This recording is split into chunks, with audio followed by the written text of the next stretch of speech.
Hello to the good people of YouTube.com. I am back. Okay. All right. Oh, I'm so excited to film this. Okay, it's been a week-ish. It's been a couple days since I read the portion in the Phantom Menace that I wanted to.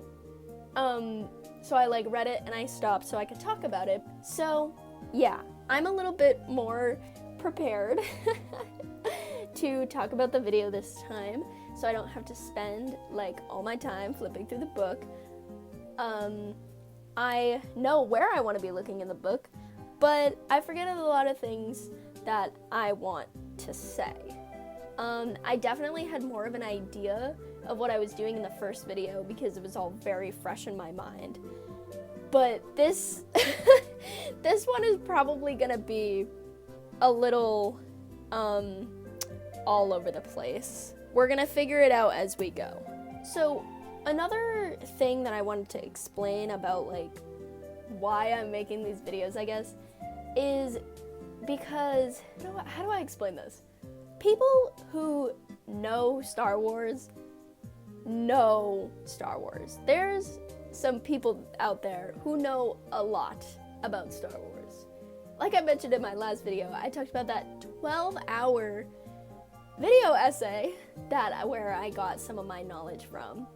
And I think that's a pretty good example of people knowing stuff about Star Wars. So these videos are just kind of for me to tell you about the things that I did not know about Star Wars initially, you know? There's a lot of stuff about the Phantom Menace that I didn't know and I learned over time. So I guess these videos are just kind of me dispelling all the fun facts that I've learned over the past couple years, I guess. I guess if my points sound a bit more matter of fact than analytical, that's why. This is literally me just dispelling the information from my brain of all the stuff that I have learned about Star Wars. And I guess the more analysis part will come from talking about the differences between the book and the movie.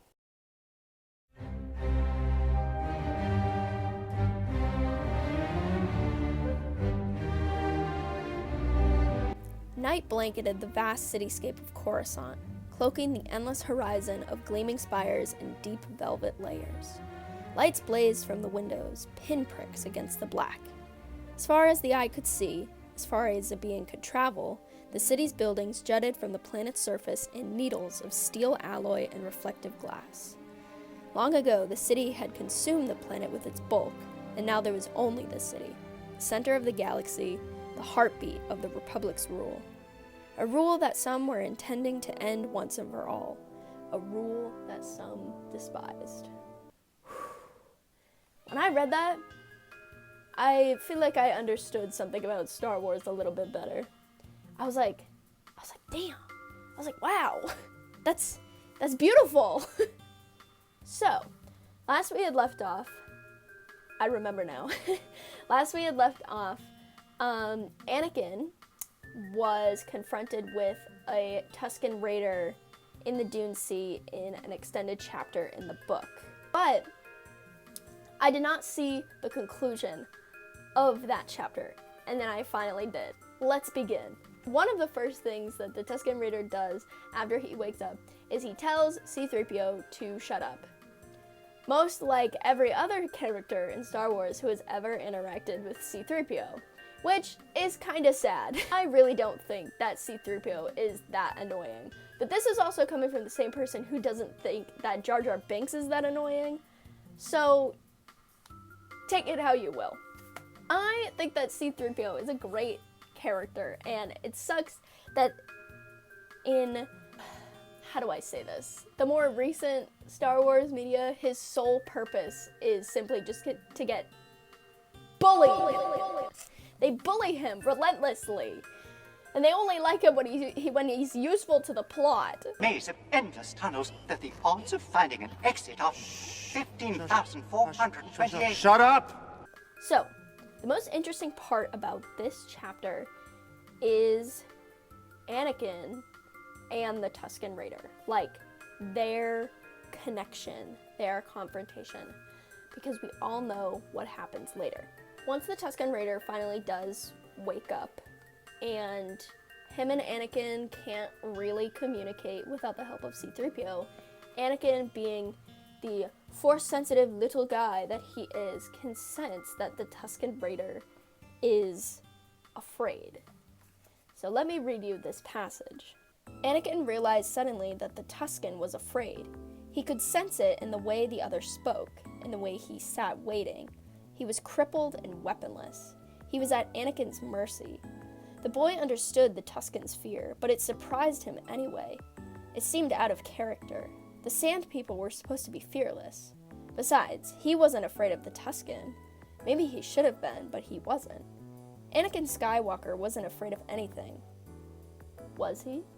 So, already this chapter is setting up for that confrontation years later.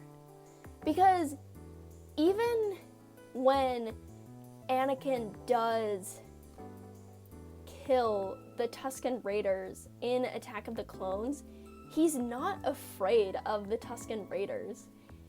His fear comes from the loss of his mother, and the Tusken Raiders just so happen to be the people on the receiving end of that fear. And this is proven literally 2 paragraphs later after the one that I just read. And it reads, "But in that most secret part of himself, where he hid the things he would reveal to no one, he knew he was cheating on the truth. He might not ever be afraid for himself, but he was sometimes very afraid for his mother. What if something were to happen to her? What if something awful were to happen to her, something he could do nothing to prevent? He felt a shiver go down his spine. What if he were to lose her?" And the fact that, Anakin is thinking about this while he is sitting face to face with a Tusken Raider is, it's so deep. That is, I just got jump scared really bad by a notification on my phone. Sorry. What was I saying? It's so deep how that dialogue is being presented with that situation. One of the tragedies about Star Wars, I find, is that, because it's such a well-known piece of media, the tragedy in reading Star Wars, or even just consuming Star Wars in general, is that you know what is going to happen. You know what is going to happen to Shmi Skywalker 10 years later. You know what's going to happen to Anakin years after that. You know what happens to him, and you can do nothing to stop it. And that is that's almost the beautiful tragedy about Star Wars, is that you know exactly what's going to happen and what is coming. So the beautiful thing about either rewatching Star Wars a bunch of times or reading the books to continue to build your knowledge about the universe is that the way that it gets expanded is due to your prior knowledge about what's going to happen. Because this scene is impactful by itself, but it's more impactful because you know what's going to happen. That is what I really like about this particular extended scene in the book. This chapter is probably the best extended scene that there's been in this book thus far. Good job, Terry Brooks.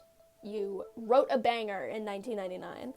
So, yeah, like I was just saying, the tragedy of Star Wars comes with knowing that you know what's going to happen. So, in the scene where Obi-Wan and Qui-Gon have rescued Queen Amidala and her royal court and are escorting them out of Naboo, there's that one particular scene where the queen turns to her handmaidens, right? The queen turns to her handmaidens and she says, "Either choice presents great danger," in reference to either staying in Naboo or going to Coruscant. When she says "for us all," she turns to Padme. So, either choice presents great danger. To us all. There was a lot of stuff in the movie that I honestly really didn't pick up on. So I'm learning a lot as I read the book. So this is one of those things, right? The queen, obviously, is not the queen. She's the figurehead, the step-in, the decoy. And Padme Amidala is the queen of Naboo. So, in this scene, the decoy queen is turning to the real queen and basically silently asking, where do we go? Padme's response to this is, we are brave, Your Highness, right? So the way that it describes it in the book makes it a little more obvious. Alarms continued to.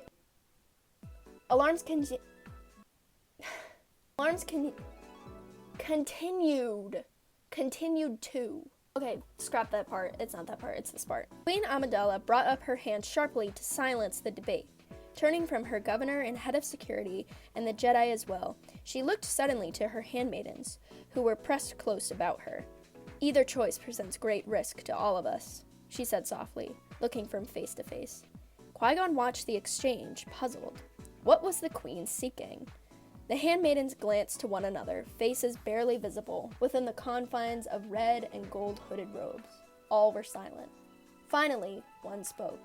We are brave, Your Highness, Padme said firmly. So, the queen seeks the approval of the real queen to leave Naboo, which was something I did not pick up on. Another little fun fact that I learned from the book is that this guy, this pilot, has a name. His name is Rick Ole. How to pronounce? What? Oh, we'll say Ollie, like the skateboard trick. All right, Rick Ollie. So another thing that happens in both the movie and the book is that Obi-Wan, Qui-Gon, who's on this ship right now? Obi-Wan, Qui-Gon, Jar Jar Binks, Queen Amidala, Padme, Rick Ollie, Captain Panaka. Did I already say Jar Jar Binks? That's what I was getting at. Jar Jar Binks is on this ship. And Obi-Wan basically tells him to f*** off. Obi-Wan tells him to, like, stay in the droid compartment and whatever. And there's, like, a little bit of an extended scene in the book where he's, like, messing around with the droids. And he actually breaks, like, one of the R2 units. Like, there's a specific scene where he's, like, he doesn't know what to do. He's, like, so lost. Mans has never been on a spaceship before, by the way. Like, he basically got abducted by Qui-Gon, which, does that later lead to the downfall of the Senate? Maybe, but he doesn't know that right now. So he's messing around with the droids in the astromech compartment, and he fully breaks one. Like, he goes to, like, pop the head off of the droid, and he breaks it and it falls over. Which, this scene doesn't really seem like it's that important. It's like, oh, haha, like, Jar Jar Binks is just being silly. But, like, if you really think about it, what if that droid was R2-D2? But, like, what if that was his intention when he broke this droid, and he was doing it on accident? But he was trying to break the one droid that would actually all save them in the end, you know? What if that's what he was trying to do? There's my Star Wars theory for you all, that Jar Jar Binks actually was trying to sabotage Queen Amidala's escape from Naboo, but he failed because he's Jar Jar Binks. I'm debating how in-depth I would like to talk about Darth Maul in this video, because oh my god, could I talk about this guy? Talking about Darth Maul in the Phantom Menace, it brings me so much personal joy. The stuff that I do know about him, though, is, like, more centered around his development as a character prior to the Phantom Menace, and, like, how his character was created, and Ray Park, the guy who plays him, and a lot of the more, like, real-life, like, movie prop stuff. You can't talk about Star Wars without talking about the production of Star Wars, because the production of these movies was just, like, insane at the time, right? I'm gonna have to restrain myself, because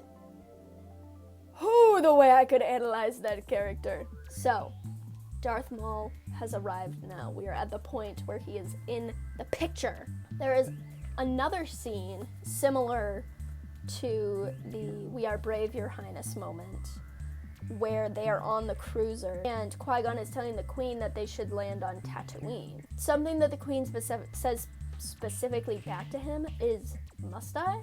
Like, must I land on this planet?" And then she gives a little side eye to Padme again. She's like, "Do I have to land on this planet? Guess we're landing on this planet then."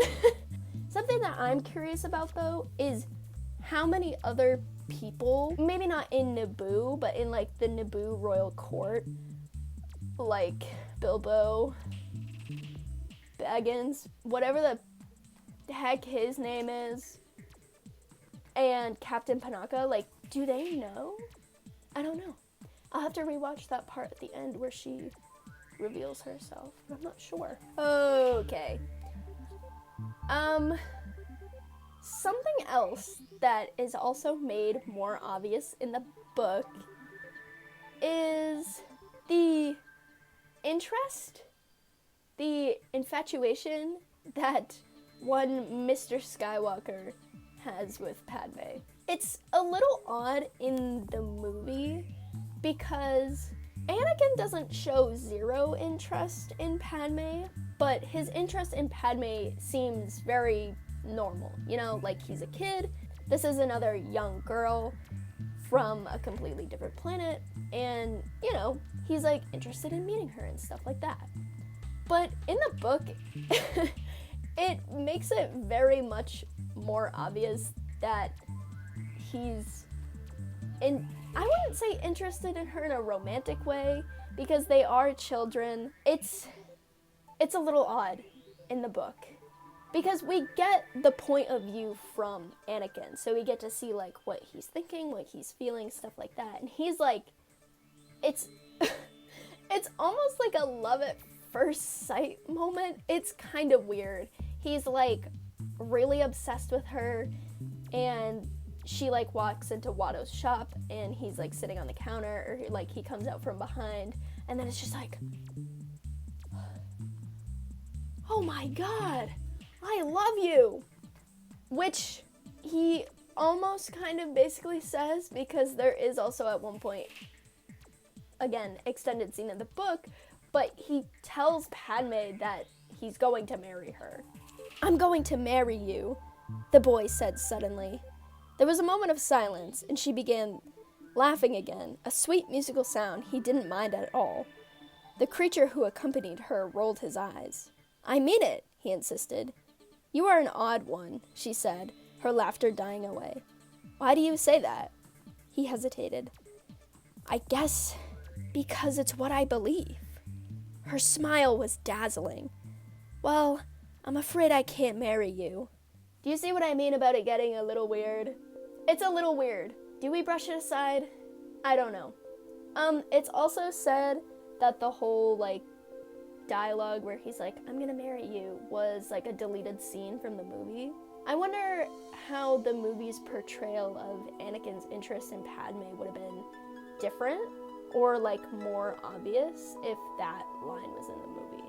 I have a feeling it would not have been received as well, and people probably would be much more critical of Anakin and Padme's relationship in The Phantom Menace if that line were in the movie, because, again, it's just like, it's a little weird. It's odd. Are you an angel? What? This lady has a name. This is Jira. Oh my gosh. I really like this character. This Jira is peak Star Wars side character. The scene where they have dinner at Shmi Skywalker's house, I'll call it, is pretty much the same as it is in the movie. But I wanted to bring attention to it because Shmi gets a little bit more time in the book. There's a couple more like little details that are like said about her that really fleshes out her character a lot more. And like I'll probably say a million times, like the Phantom Menace holds just like such a special place in my heart for numerous reasons. But one of the things that I genuinely do like about it are these characters that we see once and then almost never again. And these characters are good characters too, and it's interesting how they really don't get brought back all that often. I was about to cite Darth Maul as an example, but he does play an extremely important part in the Clone Wars later, so I can't really say that about Darth Maul. And I know that Shmi Skywalker is depicted in the Clone Wars as well, but if you're not a Clone Wars fan and you only watch the Star Wars movies, the Phantom Menace is the only place you see Shmi Skywalker and Darth Maul. And I feel like it makes it stand out as a Star Wars movie a lot, especially considering that Anakin is a child in this movie as well. He's only a child for this movie. It's just so different from a lot of Star Wars content that was coming out during its time and a lot of Star Wars content that is coming out now. So its distinctness is really where it shines. Another very good extended scene in the book is the scene where Darth Sidious and Darth Maul are on Coruscant, which, thinking about it now, it's very interesting to be thinking about Darth Maul on Coruscant, especially with the context of the Clone Wars. So this scene is all not too different from the movie, but the main thing about it is that it gives us Palpatine's perspective. This is that passage that I read at the beginning of the video. And another thing that he does during this time is he's reflecting on the history of the Sith, which is extremely interesting considering how vague the movie is about the Sith. If you think about it, there is barely ever an explanation for the Sith in the Star Wars movies. Where is the lore? Where did these people come from? What did they do? And this explains it. Terry Brooks knew what he was doing when he put this scene in. It basically gives the origin story of the Sith, which I did not know prior to reading this book. Talks about the rule of two, talks about Darth Bane, talks about a little bit of Palpatine's perspective on the Sith. It's really, really interesting to see Palpatine thinking about this, but it also gives us the context of where the Sith come from. That's just good storytelling at that point, when what a character is thinking about is relevant to the plot, but also gives the reader context. Terry Brooks knew what he was doing. I wonder if Terry Brooks is still alive. Do I want to talk about Darth Maul in this video? I will talk about Darth Maul a little bit in this video. So, this scene is the first time we hear Darth Maul speak in The Phantom Menace, right? And Darth Maul barely speaks at all in The Phantom Menace. So these are legitimately his only lines, and he has like 5 lines. He barely says a paragraph. So a little bit of real world knowledge for you out there about the history of Darth Maul is that apparently Darth Maul was originally going to be cast as this guy. I forget his name, but I was looking this up last week. It was gonna be this guy, who ends up being that other guy in The Last Jedi. Bro really missed out there, like, Jesus. The stunt coordinator for Darth Maul ended up playing him, because I feel like it kind of worked out that way though, because like Darth Maul doesn't really have any lines anyway. He does a lot of like acrobatics and tricks, stuff like that. So in a way it almost kind of made sense to just have the stunt coordinator for him play Darth Maul, which from the behind the scene videos that I've seen of Ray Park, he genuinely seems just like such a cool guy and like a cool guy to work with. Okay, so my phone actually died, but it's okay because it gave me a chance to research and brush up on some things that I wanted to say and to change into something more appropriate. So I said this earlier, but I don't remember when, but I was talking about the dinner scene at Shimmy Skywalker's house. Qui-Gon is awake while everyone else is asleep, and there's a couple little paragraphs that actually explain the Force as well. So same thing with the Sith, explaining the origins of the Sith. This is a moment where Qui-Gon is reflecting on the Force. Jedi folded his arms over his broad chest. The Force was a complex and difficult concept. The Force was rooted in the balance of all things, and every moment within its flow risked an upsetting of that balance. A Jedi sought to keep the balance in place, to move in concert to its pace and will. But the Force existed on more than one plane, and achieving mastery of its multiple passages was a lifetime's work, or more. Foreshadowing. He knew his own weakness. He was so close to the life force when he should have been more attentive to the unifying force. He found himself reaching out to the creatures of the present, to those living in the here and now. He had less regard for the past or the future, to the creatures that had or would occupy those times and spaces. It was the life force that bound him, that gave him heart and mind and spirit. So it was he empathized with Anakin Skywalker in ways that other Jedi would discourage, finding in this boy a promise he could not ignore. Obi-Wan would see the boy and Jar Jar in the same light. Useless burdens, pointless projects, unnecessary distractions. Obi-Wan was grounded in the need to focus on the larger picture, on the unifying force. He lacked Qui-Gon's intuitive nature. He lacked his teacher's compassion and interest for all living things. He did not see the same things Qui-Gon saw. So, yeah, a little description about the unifying force versus the living force, which, again, the Force is not really explained in the movies. And I am well aware that some people were very upset to hear the words midichlorians uttered in the year 1999.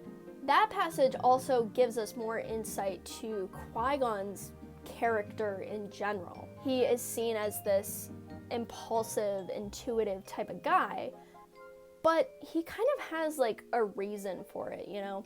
Qui-Gon is choosing to focus on this thing that is different from the people around him, which can be seen as both good or bad. Shimmy Skywalker. I know I was already talking about this earlier, but I'm going to talk about it again. Shimmy Skywalker is such a tragic character. I need you to understand this. Her story is so sad for so many reasons. You can tell in the Phantom Menace movie that she like harbors this sadness within her. Like, it's something that makes her who she is. And it's so upsetting that she's also such an underrated character because she doesn't really have a lot of autonomy narrative-wise and, you know, who she is as a character. She's a slave. She is a slave just like Anakin is. And while my phone died and I was doing like a little bit of brushing up on stuff, this doesn't seem like it's going to be related to Shimmy Skywalker, but I promise you it is. I was looking up to see if the Phantom Menace was shot on film, which I feel like I knew this, but I just wanted to double check myself. So I was looking up to see if the Phantom Menace was shot on film, and it was. It was the last Star Wars movie to have been shot on film, like the originals. Everything else since then has been shot digitally. There's something about the Phantom Menace that makes it so great. And we're gonna get a little serious. Well, not really, but we're gonna get a little deep here. There's something about the Phantom Menace that just makes it so palpable as a Star Wars story. The fact that it was shot on film, the fact that it was the first prequel movie, the fact that it's the beginning of Anakin's origin story, and like, Shmi Skywalker just makes the Phantom Menace what it is. Just like Qui-Gon Jinn. Qui-Gon Jinn is another character who's only ever in the Phantom Menace. It's like, I remembered the word I wanted to say earlier. It's a catalyst. It was like a catalyst for Star Wars. There's so many one-time things that happen in the Phantom Menace that just make it what it was and what it is. It was so important to the development of Star Wars in the real world. And it's so sad that people don't like the Phantom Menace because of what it is. But people should like the Phantom Menace because of what it is. They just have to look a little deeper. You gotta look past the Jar Jar Binks. Sometimes in life, you have to look past the Jar Jar Binks to get to the Shmi Skywalkers, to get to the Qui-Gon Jinns, to get to the Darth Mauls, you know? Anyway, I will stop preaching to the choir about this movie. Anakin's getting ready to pod race, all is going well. There's a funny little scene where R2-D2 is painting Anakin's pod racer, which is kind of funny, which also makes sense though, because in the movie, when he's working on it, it looks like this, and it's all like disgusting and like broken down, but then when he goes and races, it looks like this. So, little fun fact for you, R2-D2 paints Anakin Skywalker's pod racer. Oh, so fun. He put that coat of yellow paint on there, and damn did he do a good job. Before we deep dive into the pod race, we have to talk about the use of one singular word that they use in Star Wars. There is one scene where Kitster says, "This is so wizard, Annie." He says something either verbatim or similar in the movie, but he says, "That's so wizard." And honestly, this has bothered me for a long time. Why does Kitster say wizard? Wizards don't necessarily exist in the Star Wars universe, at least the wizards that you and I know and love. So the use of this word is confusing, because it's like a little bit of the real world leaching into Star Wars, because it's slang, right? That never sat right with me, but it's also so funny, because it's like the only time that word is ever used in Star Wars. The use of the word wizard in Star Wars was one of the things I brushed up on and was curious about, and I deep dove into Star Wars Robot Chicken for about 15 minutes. Because Robot Chicken actually makes fun of the fact that they use the word wizard. And there's like 2 different clips where it's like Darth Vader thinking about why they use the word wizard. I'll put them up. How come no one says wizard anymore? Put me down! Father! That was pretty wizard, wasn't it, son? What? I'm bringing it back! All right. Everyone, take a deep breath. Let's talk about the pod racing scene. The pod racing scene is arguably one of the most iconic scenes in the Phantom Menace. It is something it is most well known for because it is so different, let's just say. I had very low expectations for the pod racing scene in the book because, guys, this is a hot take, but I don't really like the pod racing scene in the movie. I know. As nostalgic and important as it is, I think it could have been executed differently. The pod racing scene in The Phantom Menace is so boring. I personally think that it is so boring. There's very little dialogue. The action is interesting, I guess, but I feel like it's just filmed in such a weird way in comparison to the rest of the movie. It also lasts for like 10 minutes. I feel like that's so long. I understand why it's that long, but it's so long. The lack of dialogue, it makes me uncomfortable how long that scene is. But I will say, I was pleasantly surprised by the book. It's similar to the movie where Anakin is just kind of like racing, but it goes a bit more steadily along than it does in the movie, and it only lasts for like a couple pages or maybe a chapter at most, and then it moves right along. It didn't feel so slow or out of place because of the lack of dialogue. It felt like it fit a little bit more better in the book. So yeah, I was pleasantly surprised. It's a different day. Also, it's raining. Where were we? So there's another extended scene in the book, and it takes place directly after the pod race concludes, and everyone's kind of like clearing out of the pod race arena. Anakin walks home with his mother and C-3PO, and immediately after he gets home, he decides to go out again. After he goes out, he ends up getting into a fight with a couple other of the Tatooine kiddos.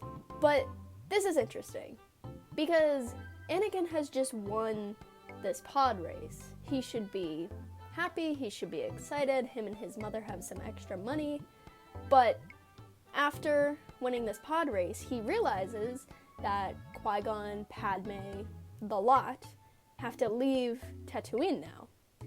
His sole purpose for being angry is because he has to leave Padme. This kid's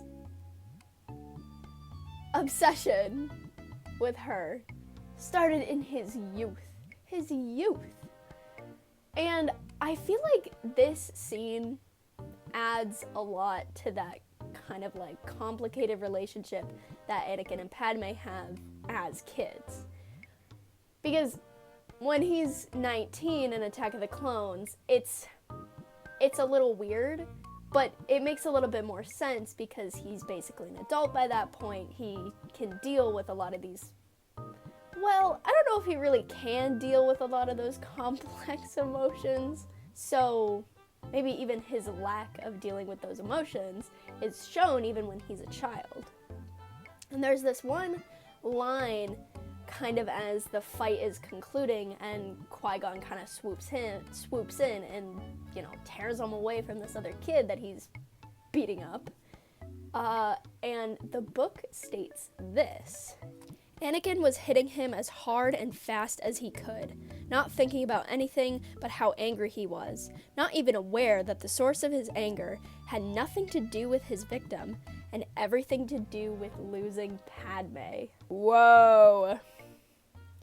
This kid's already in deep and he's 9 years old. The conclusion of that fight, however, is a little bit odd. Because, like I said, Qui-Gon kind of like pulls him away from this fight and they end up just like going back to Anakin's home. Qui-Gon says like one thing to him, but then they never really bring it up again. It just kind of happens and they all move on with their lives. So way earlier in this video, I was talking about the other extended chapter where Anakin is confronted with a Tusken Raider. And I talk about the fact how in Attack of the Clones, when Shimmy is killed, and Anakin attacks the Tusken Raiders, he's not afraid of the Tusken Raiders. He's afraid of losing his mother. So this scene where he gets into a fight with another person is essentially foreshadowing for that event 10 years later, because this fight that he's picking right now as a child, he's not afraid of the kid who was like mocking him or teasing him. He's afraid of losing Padme, and the kid just so happens to be on the receiving end of his fear, just like how 10 years later, it's going to be the same exact deal with the Tusken Raiders. I did not make this connection until I've started editing this video, and I made that connection as I realized what I kind of said about that initial chapter with the Tusken Raider. It's like poetry, it rhymes. The fight scene is foreshadowing!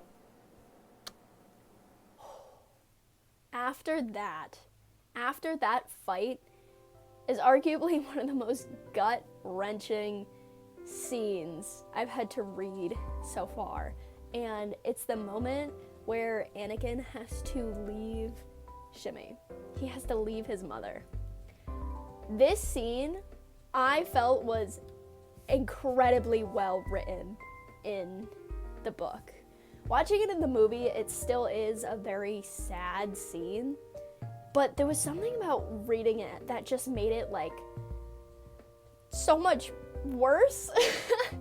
But not in a bad way, worse in the way that it's just, like, so emotionally charged, and, like, it is truly upsetting to see this child have to choose to leave his mother in order to have a better life. Shmi wants him to leave, you know. She doesn't want him to be a slave for the rest of his life, so of course she's gonna do whatever she thinks is best for her child. But it is so... Ugh! The way that it describes him, like, running back to her when he's like, I can't do it, I can't do it, I can't leave. And, like, the way it just describes him, like, crying, and the way we can see inside of Anakin's head a little bit more as a child is just like, he's so truly and deeply upset, and I feel like it's not as well portrayed in the movie. I mean, it is to a degree, but the book is able to just flesh it out.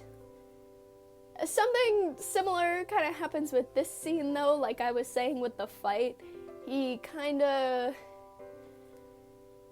has this moment where he has to leave his mother, and then they, like, you know, they're leaving Tatooine, and then he's kind of like fine. Literally a line in the book says, Anakin, much recovered from the trauma of leaving his mother, marched up to the old woman, blah blah blah blah blah. I think he's talking to Jira again at this point.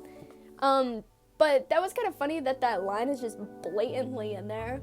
It's like, well, since he recovered from being ripped away from objectively the only person who's ever loved him up to this point, he's fine. Just slap him on the starship, send him away, because everything definitely worked out in the end because of that. And thus, we have come to where I have read thus far. This video is all over the place. Filming was a disaster. Trying to get my thoughts in order was a little bit of a disaster, but I still had a lot of fun filming and a lot of fun talking about Star Wars. And I'm really excited to wrap up talking about the Phantom Menace. I have some special ideas for the last video. The next video is going to be the last one. And I'm gonna do some special stuff. We're gonna do some fun things. So, we've talked about the beginning of the Phantom Menace, which I think is pretty good. We've talked about the middle of the Phantom Menace, the end of the Phantom Menace, the ending to this movie. That's where it all comes together. That's where the gabagoosh is. And there's a lot of one guy to talk about that I'm very excited to talk about. Oh, it's gonna be so great. Thanks for watching.